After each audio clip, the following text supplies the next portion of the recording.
اپنے آپ کو بھول جائے گا کہ مجھے کیوں پیدا کیا تھا، مجھے کیا کرنا ہے، میری کیا روش ہونی چاہیے، مجھے کہاں جانا ہے. یہ اپنے آپ کو بھولا ہوا، جیسے نشے والا ہو جاتا ہے. نشے والا اپنے آپ کو بھول جاتا ہے. وَلَا تَكُونُوا كَالَّذِينَ نَسُوا اللَّهَ فَأَنسَاهُمْ أَنفُسَهُمْ. یہ جواب ہے. ایسے نہ بنو کہ اللہ کو بھول جاؤ. اگر اللہ کو بھول جاؤ گے تو اللہ تعالیٰ تمہاری ذاتوں کو تم سے بھلا دیں گے، پھر نشہ چڑھ جائے گا، پھر نعمت کا نشہ چڑھے گا. ہاں، تاجر کو تجارت کا، مالدار کو مالداری کا، زمیندار کو زمینداری کا، عہدے دار کو عہدے داری کا. ہاں، یہ میں نشہ ہے. اس نشے سے غرور پیدا ہوگا اور دھوکہ کھائے گا. اس لیے فرماتے تھے کہ نعمت سے بھی چوکن نہ رہو. دنیا داروں کا ہی طریقہ ہے کہ نعمت کی بڑھوتری میں لگ جاتے ہیں کہ اور بڑھے اور بڑھے اور بڑھے. یہ نہیں کہ یہ مجھے کیوں دیا ہے، یہ نعمت مجھے کیوں ملی ہے، مجھ سے کیا کام لینا چاہتے ہیں.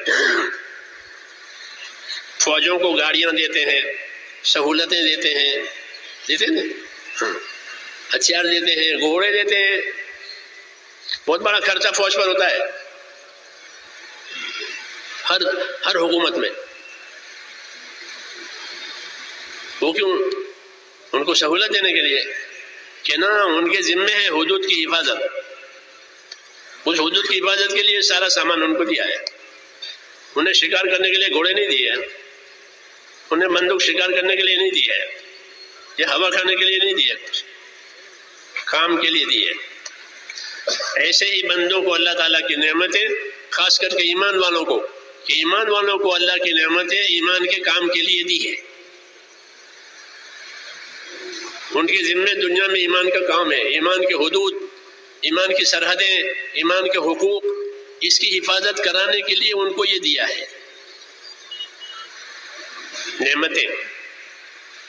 تمہیں کیا کہ دنیا والوں کا طریقہ نعمت کے بارے میں یہ ہے کہ وہ بڑھتی رہے ہاں، اور اس سے اپنی خواہشیں پوری کرتے رہے. جی ہاں، یہ. اور نبیوں کا طریقہ نعمتوں کے بارے میں کیا ہے کہ نبیوں کا طریقہ نعمتوں کے بارے میں یہ ہے کہ وہ نعمتوں کی بھی قدر کرتے ہیں اور نعمت کے ساتھ ساتھ نعمت دینے والے کی شکر گزاری بھی کرتے ہیں کہ نعمتوں کو وہاں خرچ کریں گے جہاں نعمت دینے والا راضی ہو جاوے.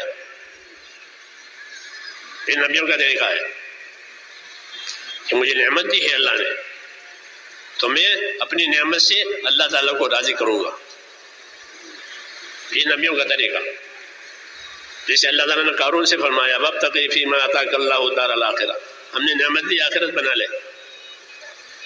کچھ نہیں بنائی تو آخرت بھی گئی اور دنیا بھی گئی. یہ خالی قارون کے لیے نہیں ہے، یہ سب کے لیے ہے.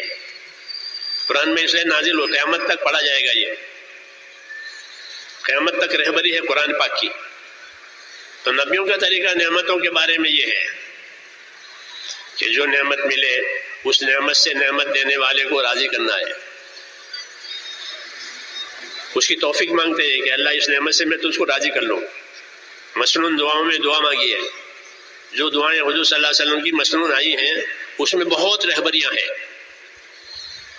خالی وہ دعا نہیں ہے، بہت رہبری ہے کہ نعمت میں کیا کرنا چاہیے. اللہم وما رزقتنی مما احب فجعلہ قوۃ لی فیما تحب. یہ دعا مانگی ہے کہ وہ چیز جو آپ نے مجھے میرے من پسند دی ہے تو آپ کا احسان ہے کہ جو مجھے من پسند تھی وہ چیز ملی. اب مجھے یہ بھی توفیق دے کہ اس نعمت سے مجھے تیری رضامندی میں، تیری خوشنودی میں مجھے طاقت ملے. یہ نہیں کہ وہ نعمت مجھے غافل کرے.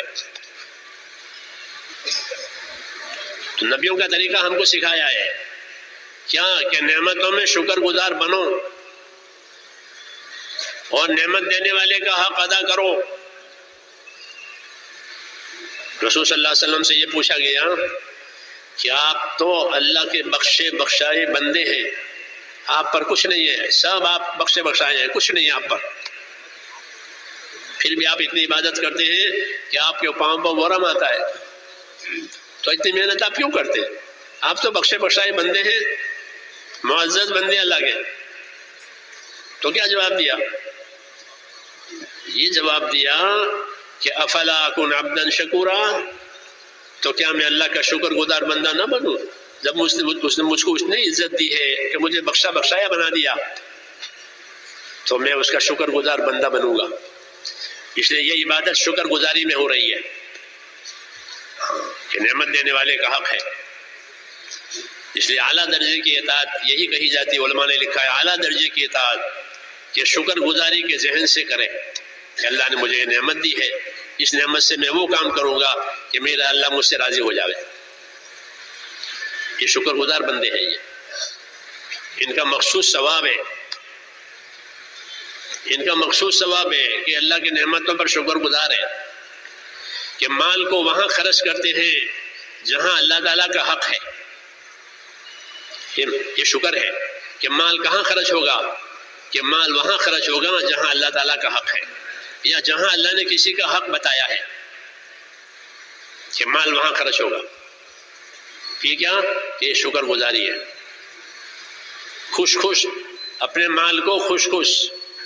ایک صحابی کے پاس حضور صلی اللہ علیہ وسلم کا آدمی آیا کہ آپ کے پاس مال ہے. جانور ہوتے تھے ان کے پاس، اونٹ، بکریاں، یہ عرب کا مال ہوتا تھا. جیسے اب تو پیٹرول ہے، سونا ہے. وہ پیٹرول سونا اس وقت نہیں تھا. لوگوں کا مال ان کی مویشی اور جانور ہوتے تھے. مال العرب یا الماشیہ یہ کہا جاتا تھا کہ عرب کا مال کہ ان کے جانور ہیں. ہزاروں بکریاں ہوتی تھی، آج بھی ہے. آپ یمن میں جائیں گے، شام میں جائیں گے، ہزاروں بکریوں کا مالک ہے، یہ ان کا مال ہے. سینکڑوں اونٹ ہیں، جنگل میں چرتے ہیں اور ان کے بچے کچے ہوتے ہیں، بڑھتے رہتے ہیں، تو ان پر زکوٰۃ آتی ہے.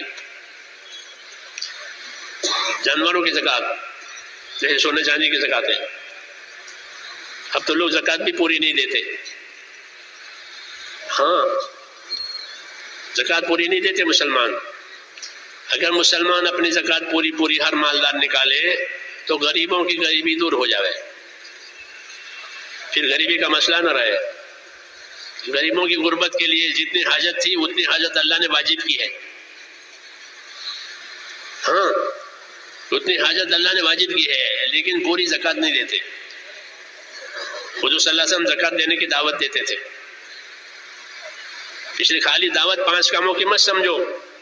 5 کام، یہ 5 کام تو الف با تا ہے.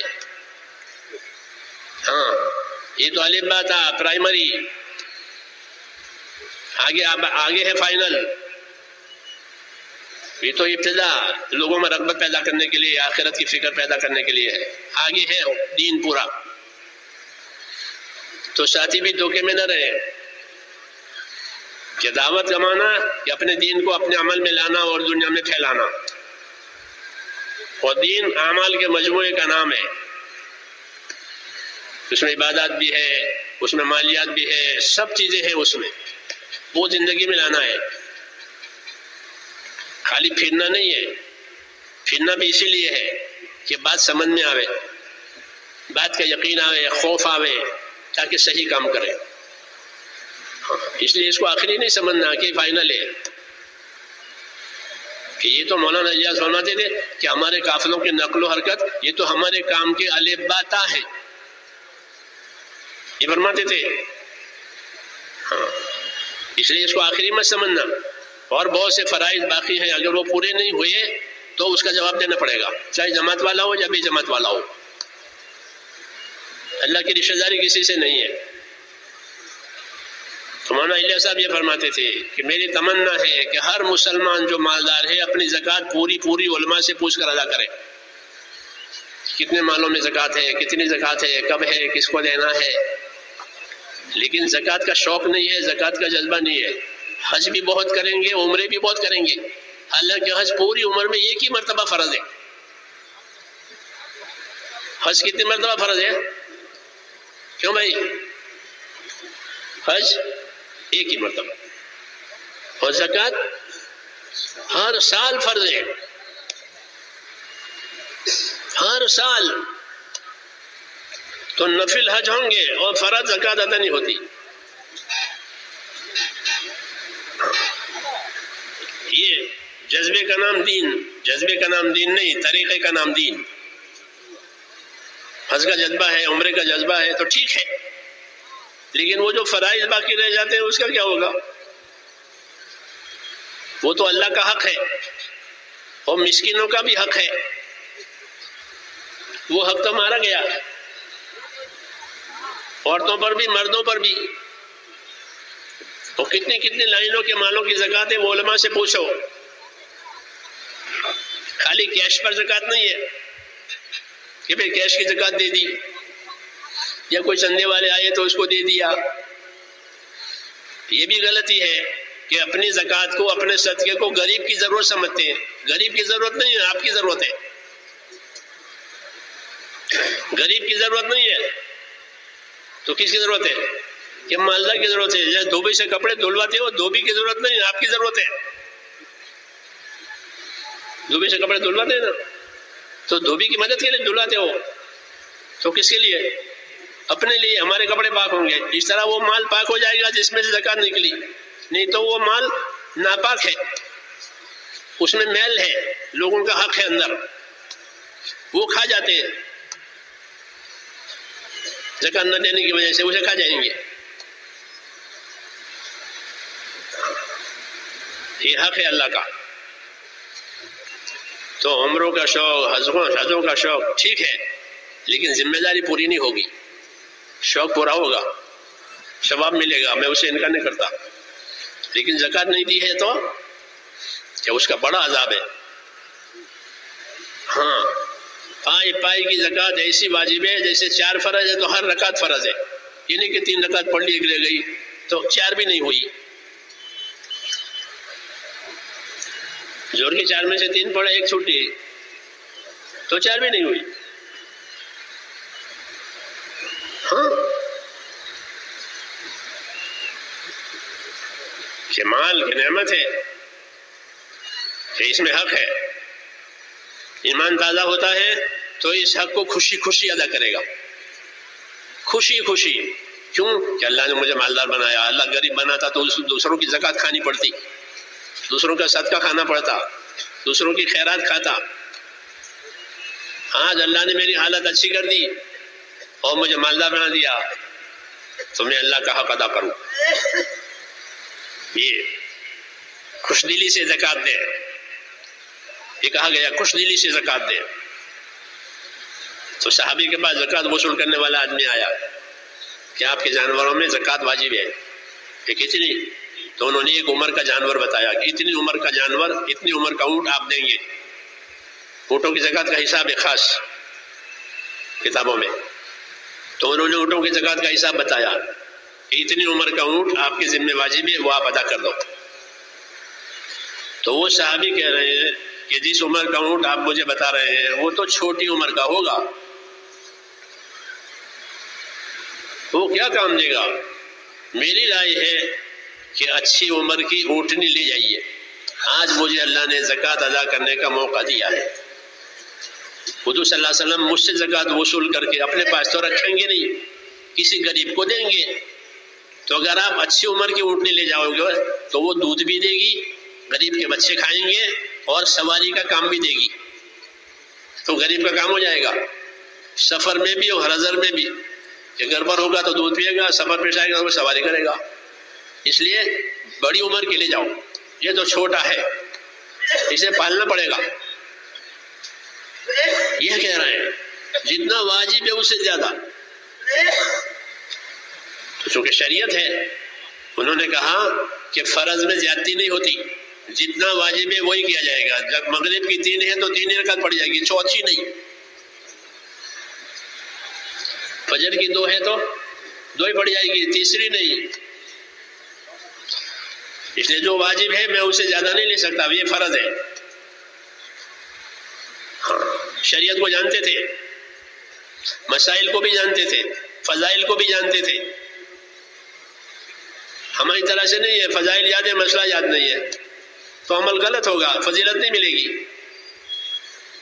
فضیلت اس وقت ملے گی کہ جب عمل کو صحیح کریں. اور عمل صحیح کرنے کے لیے مسائل جاننا ضروری ہے. پھر مسائل اور فضائل دونوں جمع ہو جائیں گے کہ عمل بھی صحیح ہو گیا، پوری فضیلت ملے گی. ورنہ یوسف صاحب اس کی تاکید کرتے تھے کہ اپنی عبادت میں مسائل فضائل جمع کرو.